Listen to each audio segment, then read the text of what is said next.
Get in, nerds. We are playing Burden of Command. We are out here on Million Dollar Ridge, trying our level best to not lose everything here. So let's keep trying. It's turn 6.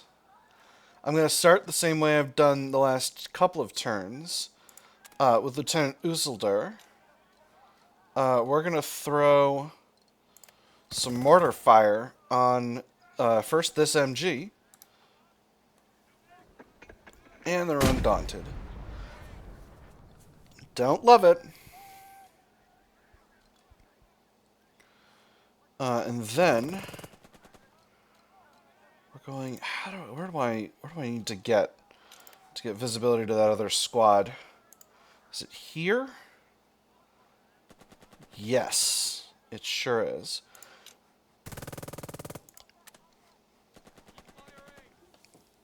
Nope, just you.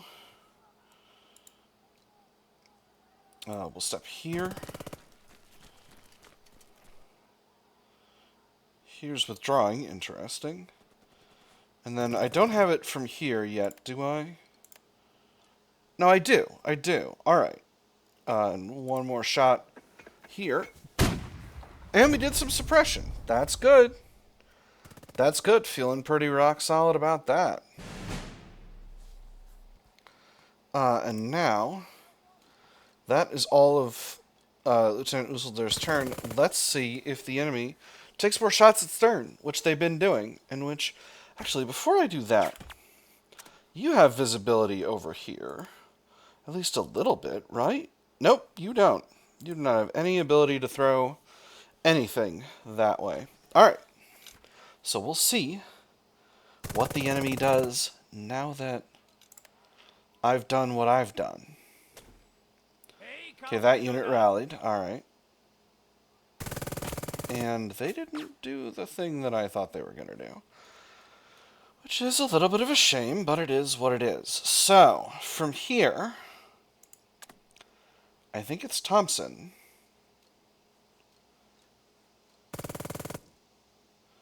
Now, I can't shoot press assault.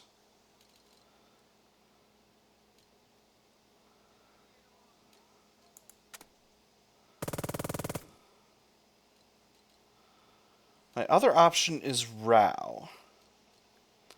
As I bolster with Row, and then shoot. Now, this is a flanking shot, which means that looks a lot better. This squad is very low on morale due to casualties. So I've got to be conscientious. On the other hand, if I get out of the way, is there anywhere I can shoot from? I can shoot from back there. But that requires me to cross this open terrain into open terrain. And that's a risk.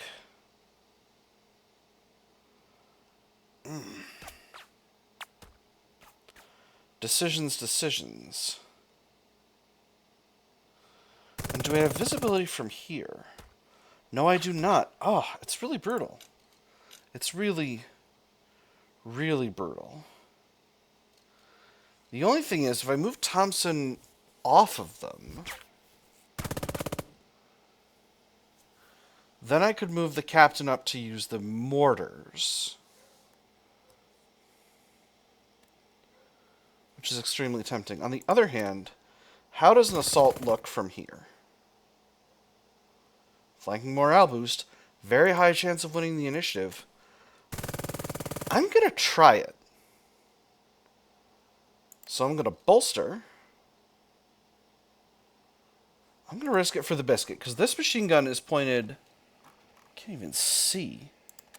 Can you give me a visual to which direction you're pointing? Is there an indicator here? Doesn't look like it.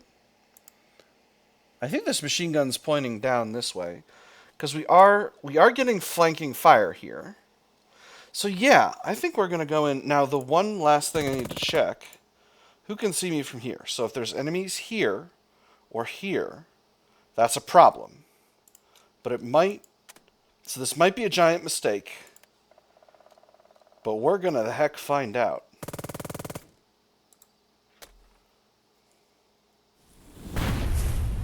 Excuse me?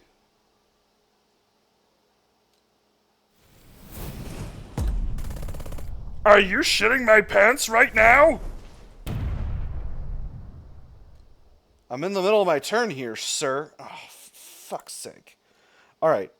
I'm gonna bolster this unit again, I guess. Down! Stop that! Cut it out. Hey, they hit their own guys. As long as you don't hit this unit that I'm currently acting with, I'm gonna feel a lot better. Really? Still only a chance. Well, best chance we got. Get him! Come on! One more! Come on!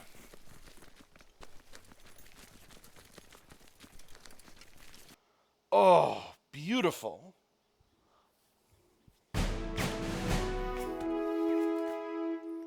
Excellent. Now this unit doesn't have any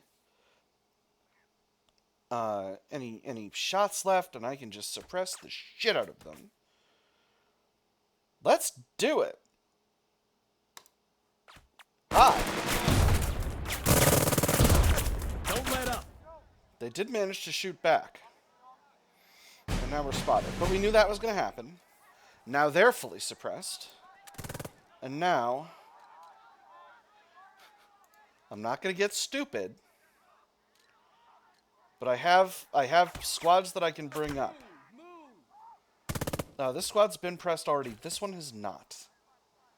And I think the answer is we run straight in. But we don't run straight in yet. Because now that we're here, we need to see what happens. Dang it! I knew there were more motherfuckers nearby. Alright, that's okay. That's okay. Really? Okay, so they're still shooting. Alright. Okay, now. So one option is row. Rally and then press and then take command. I think that's the best call because that lets us move through here, here, and then in there. And I'm really praying there's not a minefield here. Better not be a minefield there. So that's what we're going to do. We're going to rally. And again, this squad is not tired. So we're going to rally.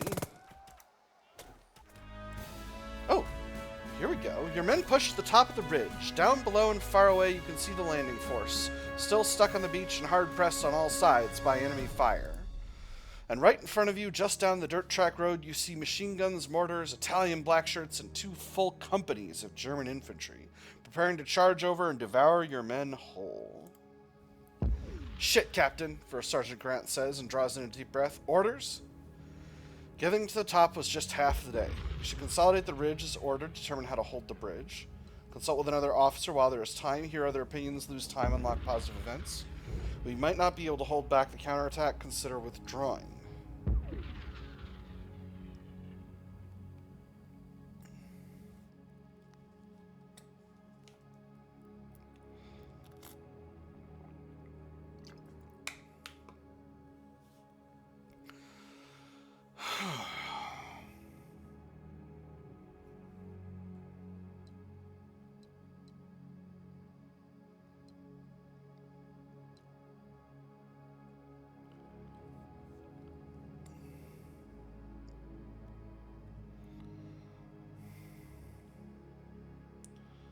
I already brought so many fellas up here. It just makes sense to position Dearborn squads and defend the road. The problem is, I've never fought a defensive mission before. And my machine guns are all the way at the bottom of the hill. And honestly, I don't know.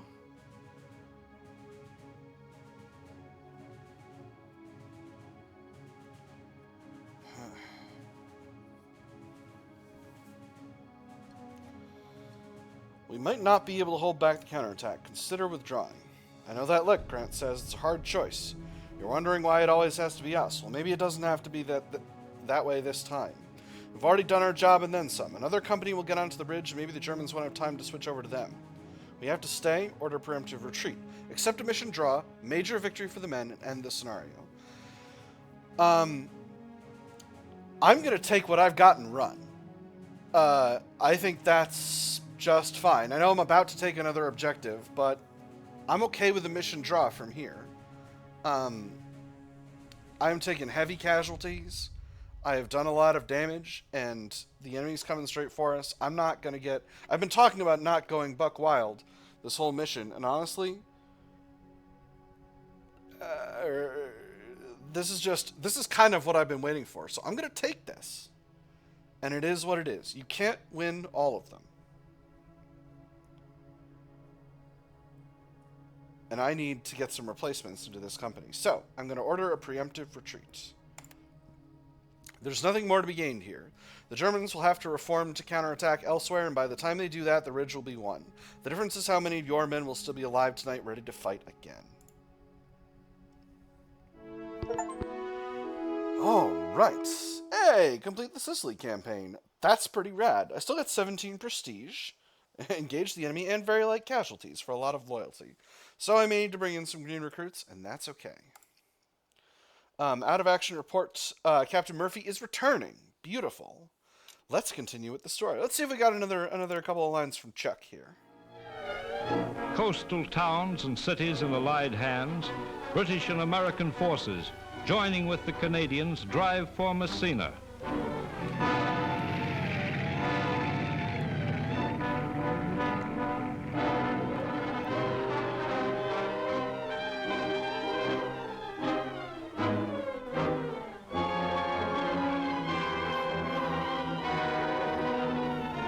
Engineers clear minefields in the path of advancing troops. A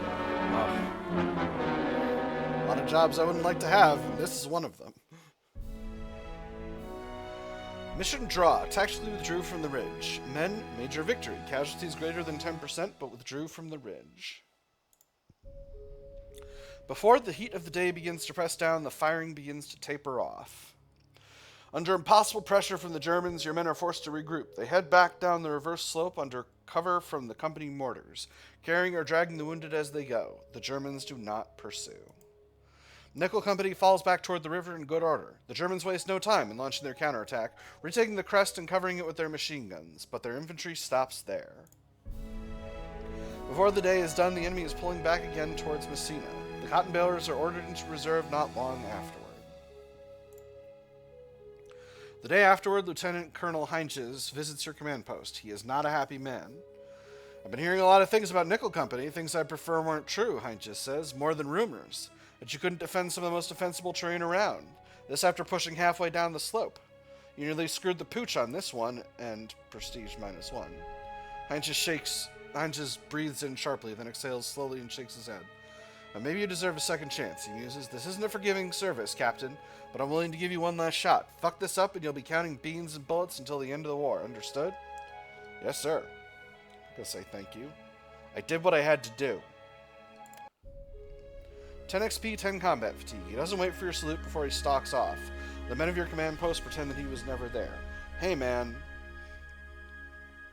I got a draw. I nailed me a draw. I had to decide right then. I was almost at my third objective. I nailed me a draw, and that's what happened. Artillery thunders in the distance. Another American bombardment, another $1 million spent for a ridge to be taken. But not by Nickel Company. Only a dozen men linger on to watch the fireworks. The rest head for the field kitchens. Can't believe he came back from Monday stew, Morris says as he prods at the mess of food in his kit. If you wait, it'll be Tuesday stew. Oh, hey, Captain, Patterson says, as he notes you and hands you his full mess kit for inspection. You find yourself so hungry that you're almost willing to declare it acceptable. Better eat while it's still warm. Tomorrow will be spaghetti and meat. Nod to them. Tomorrow will be spaghetti and meat. What kind of meat? Morris asks warily. Never look a gift horse in the mouth, Patterson replies. But we get you, Captain, we really do. Glad I didn't get your asses killed. The two men toast the prospect of a decent supper with their empty kits, and then head off to fill them. The rest of Nickel Company needs encouragement, too, after what they've been through. Nope. And here we go through to the Age of Men screen. So, how does this look? Here we go. There's all that money I've been waiting on. All right. So, let's see. I've got 18 prestige to play with. So let's start. Who's not maxed yet? Some of these squads are in really terrible shape. R&R, this costs 10 prestige. Alright, so that's not going to work. Can't play with that amount of prestige. I've got 6 experienced replacements. So I think the answer is... I'm going to put 2 into third squad. 1 into first squad of first platoon. 1 into first squad into third squad of second platoon. And then I've got 3 more.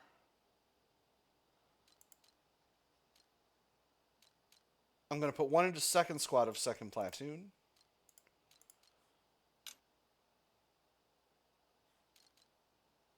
And 2 into first squad of second platoon. And what that means is that all these other inexperienced recruits that I'm throwing in these squads at least aren't going to reduce the number of stars we've got here. See, that's why I did a draw, because I needed to get some more fellas in here. My problem I'm having is I'm just so short on lads, I can't get anything done. So all of these squads are going to go down a full level of experience. And that just is what it is. Look at this. I got exactly the number of replacements I needed. This is how hard I've been getting beaten down by the Germans. And like I haven't even had high casualties in any of these battles. I've had a mission. I've had the men minor victory in every battle where the outcome has been based on casualties. So that's where we're at. With that. So, now, third squad of third platoon has got some stress. I'm going to reduce that. That's going to cost me a little bit of loyalty. And just like that, when I've been choked on loyalty the whole game, I'm now short on prestige. Which is what it is. I sacrificed what I need to sacrifice to keep my company functioning. And it is what it is. So I've now got 4-star squads all across first platoon. I've got an average of 4-star squads all across second platoon. And in third platoon, I've got closing in on 4-star squads for everything. And then finally, over here in weapons platoon, we've got Stern with 1 star, but heading towards 2. MGs at 2 and mortar with 2. So, you know, we're on our way. Now, I've got a pile of loyalty. I can spend 10 of it to increase trust. I don't think that's worth it. My trust is also doing excellently. Not perfect, but excellent. So yeah, so that's where we're going. We are going to start with a little bit of suppression on a lot of these squads, but that's okay. We can take the beginning of a battle to clear out some suppression and just generally kind of do our thing. Lieutenant Thompson's got a lot of trust. Rao a little less, and Dearborn a little less. I'm surprised by how much Thompson's got, but his men have been assaulting pretty successfully this whole campaign. Let me just get here into Thompson. Can I get you the same icon as your squad? Doesn't look like it. So, can I go to this one? And then, alright, yes, and that does the same thing for the rest of the squads. And now I can give myself my old icon back. Perfect. This is exactly where I want to be. Alright, well, it wasn't pretty, but we've disabled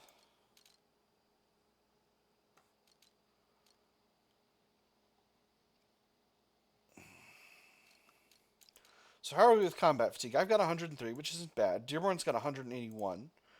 Stern's got 133. He really took a pounding from that machine gun last turn, so it's kind of remarkable. Last scenario, so it's kind of remarkable he's alive. Rao's got very little. I haven't gotten Rao into action much yet, and Thompson's got a very respectable 47 combat fatigue. So yeah, so we'll see how things go. I'm overall pretty happy with how things have gone. I've got 3 3-dot squads over here in 3rd platoon. I've got 3 3-dot squads over here in 1st platoon. Yeah, all of our infantry are at 3 or 4 dots, so I'm feeling reasonably confident in my ability to continue to do everything I want to do. Yeah. All right, so that's the Aid the Men screen. Let's continue.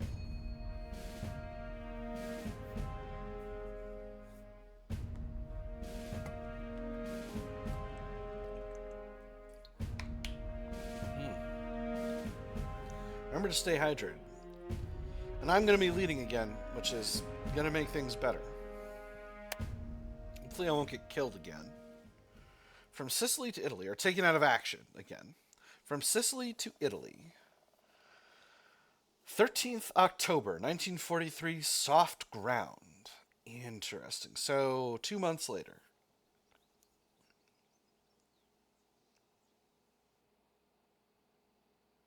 Regarding Sicily and that operation? Well, I would say this, though, that for the comic thing of it, after the Sicilian campaign was over with, and anyhow, I had to go on a water detail, and we went down to Messina. And they talk about Patton being the first troop, or being in Messina. He didn't come in until quite a few days afterwards for the crowd and everything, but we were there, and they were shelling us from Italy. And anyhow, we had us pinned down behind a building, and one of our guys, which is naturally went out around scouting around and come into a blown-out building, and down in the bottom of that was the bottom of a brewery. So anyhow, we had our water cans, and we filled the water cans out of a great big spigot and put beer in them. Well, by the time we got back to the outfit, those cans, the beer was flatter than a pancake. Wasn't any good at all. So. Oh, shame. Chuck doing his best. The wind is cool to your skin as the Jeep carries you down the road. Even the rumble of the deuce and a half trucks behind you in convoy can't dampen the mood. Nickel Company's been off the line for several days now, barracked at a rubbled Italian airbase. Your Jeep rounds the bend. It approaches the sprawling grounds of the replacement depot. It's in this olive-drab purgatory that soldiers wait for the Army's bureaucracy to catch up with them. Beneath canvas tarps lie numerous green crates. Ammunition, rations, parts? Possible to tell. Broken and smashed Jeeps and trucks pack one end of the compound as mechanics salvage what they can to keep other vehicles running. On the open parade ground, 24 men march in full gear, sweltering under the Sicilian sun. First Sergeant Grant brings the Jeep to a halt. Your trucks rumble up behind and do the same. Every platoon of yours is short of men, and as a result of its dead, wounded, sick, and missing. Those that remain are hardened veterans, but they need fellows to maneuver with. The replacement men are assembled for inspection by the depot officers. The formation is at least a neat one. The usual rigmarole to require replacements ensues. Rao, long accustomed to it, proves invaluable, and so it is thankfully easier this time around. With the Germans over across the straits, the demand for riflemen isn't critical. Paperwork is exchanged and a signature made, then it's time for more important things. Grant stops before the assembled soldiers. They look to him and his stripes as if he had been a sergeant since Christ was a corporal. A first sergeant should inspire this. These poor bastards will be veterans soon. Listen, a first sergeant should inspire this. Men, you are now part of the 7th Infantry Regiment, the Cottonbalers, First Sergeant Grant says in powerful tones that drip with pride. In 1815, your illustrious predecessors earned that name by holding the line against the entire British Army at New Orleans with nothing but muskets, bayonets, and bales of cotton. The weapons may have changed, but our job is the same. Hold the line, throw the enemy back, and send them running. You may be thinking you're green. Maybe you are. But you won't stay that way. We Cottonbalers stick together. The next time you hop off a truck, go to your sergeants and listen to that. Go to your sergeants and listen to them so that you'll figure out how to not get killed. We've all had some practice with that. All of us feel fear when the bullets start flying. Only idiots and the insane don't, but a coward hits the dirt and stays there. A soldier takes cover, takes orders, and holds the line. First Sergeant Grant gives them that confident stare he's been working on. Now then, load up! The new men scramble eagerly for the trucks. The return to camp is uneventful. No strafing planes, no snipers, not even a mortar attack. This kind of quiet interlude is good for the men's health, but bad for their minds. You have to devise some maneuvers for them to undertake before they lose their edge. You return to the company billet. Some of the men drill on an open field, bordered by wheat, and in front of a donkey who stands beside a podium where it munches on hay while it watches the troops. You make a note to remind Morris and Patterson to keep him out of sight when General Patton shows up to make a speech in a few days. With just a few steps, you're in your office. There is a mountain of paperwork waiting. Forms, letters, requests, and the occasional recommendation or citation. It is as if the Army wants you to keep fighting something, anything, even if the enemy isn't around. The one commonality in all armies is the need for paperwork. Indeed. The Romans had a very good system. One of the earliest sort of formal meritocracies in the armed force was that in order to become an officer in the United States, you need to go to college. In order to become an officer in the Roman legions, you needed to know how to read. Days pass. Slowly, grudgingly, the replacements become Cottonbalers. Rao is as pitiless as a platoon leader as he was a Repel-Deppel commander.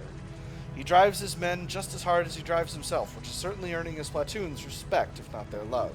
Dearborn pushes his men hard in training until even the veterans begin to grumble. Then he lets up a little, which fools the men into thinking they're being eased up on a lot. Thompson organizes a movie night for the men after a particularly hard march. Casablanca. Funnily enough. You'd heard good things about it, though from the hooting you heard last night, the plot doesn't seem to matter too much to the men of 1st Platoon. Stern's men chew up a lot of ammo on the improvised range. Thankfully, no one back at Regiment seems to mind. Then, in the appointed day, there comes the assembly on a vast parade ground. 16,000 men watch as the jeep flying the pennant to the 3-star general drives up. General Patton is here to publicly apologize for slapping 2 enlisted men at a field hospital, and the entire 3rd Division is required to attend. We'll see what form that apology takes. This was a famous incident. And Patton wound up, I don't want to say mothballed, but he was kind of mothballed. They basically put him in command of the Sicily garrison. They made him kind of the military governor of Sicily, and they kept him there for like a year or something, if I recall correctly. It was a wild incident. Anyway, we'll hear about this more next episode, because that's all the time we've got. In the way of recording this game, I'm not as good at keeping track of how long episodes takes. This might be a slightly shorter one. I'm hoping it wasn't, but we'll see. Anyway, my nerds, I've had fun. I hope you all have had fun, and I will see you on the other side.